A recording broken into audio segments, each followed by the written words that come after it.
Ada satu hal menarik pada balapan Formula One. Selain momen mobil-mobil beradu kecepatan pada lintasan lurus atau menyalip di tikungan, balapan F1 makin semarak dan dramatis ketika jet darat tersebut mengeluarkan bunga api di lintasan. Tidak cuma di malam hari, percikan api tersebut bahkan terlihat jelas saat siang hari. Fenomena tersebut sebenarnya bukan hal baru. Mengutip dari The Sport Rules, percikan api itu sudah ada sejak balapan pada 1980-an. Lalu, apa sih alasan mobil F1 mengeluarkan percikan api?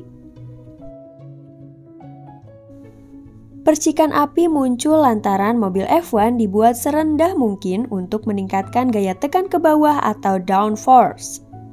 Downforce diperlukan supaya memungkinkan mobil melaju lebih cepat dengan meningkatkan gaya vertikal pada ban, sehingga menciptakan daya cengkram pada permukaan jalan yang lebih baik.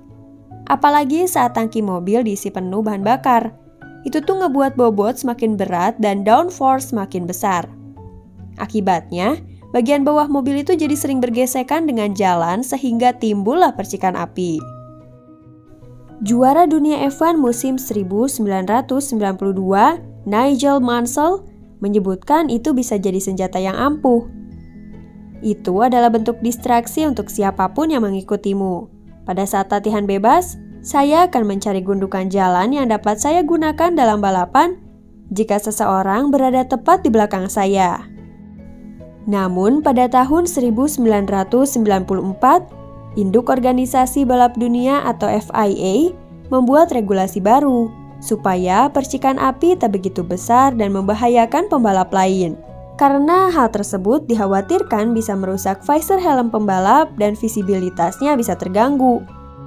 Dalam regulasi FIA, semua tim F1 diharuskan memasang penopang papan kayu setebal 10 mm pada bagian lantai mobil supaya mobilnya nggak begitu ceper.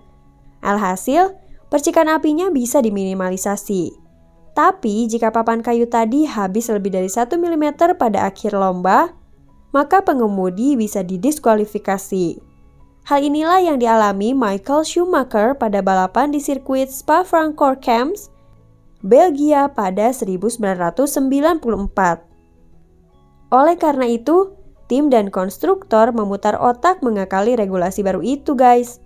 Tak butuh waktu lama, hingga akhirnya tim bisa menemukan solusi yang tepat.